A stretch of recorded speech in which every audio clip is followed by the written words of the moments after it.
Doa kita hari ni penentu masa depan anak nanti. Kita tak tahu siapa anak kita 10 tahun akan datang, tuan-puan. Tapi kita boleh mula bentuk siapa dia hari ini. Dengan apa, tuan-puan? Dengan hanya doa.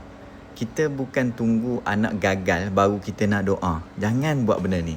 Bukan tunggu anak jauh baru nak menangis, baru nak meratap, baru nak merayu dekat Allah Ta'ala. Doa ni bukannya last option kita, tapi dia adalah senjata paling awal. Saya hadiahkan satu doa. Tuan-puan sama-sama kita save video ni dan share kepada pasangan supaya amalkan setiap kali selepas solat. Doa dia macam mana? Dalam bahasa Arab bunyi macam mana? Allahumma aslih qalba waladi waj'alhu salihan yuhibbus salah. Okey, maksud dia apa dia?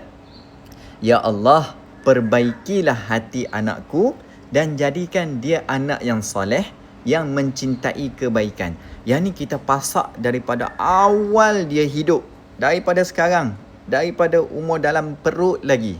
Okey, ni antara doa yang saya kumpulkan dalam 4 ibu paling bernilai untuk ibu bapa yang tak nak terlewat.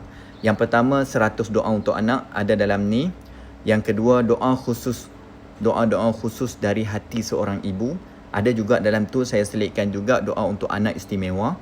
Yang ketiga, penghulu segala istighfar. Yang ni amalan yang dijamin syurga, yang di akhir zaman ni ramai orang yang tak peduli tentang ni dan tak tahu pun.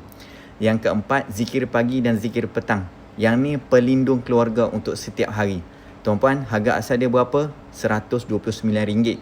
Sekarang cuma RM29 saja. Sangat bernilai, rugi tak dapatkan. Dapatkan dekat link di bio saya. Jangan tunggu anak jauh baru kita nak mula mencari Tuhan.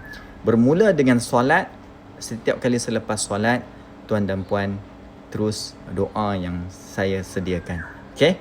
Baca setiap hari. Jangan menyesal nanti. Kita buat sekarang supaya kita tak terlambat.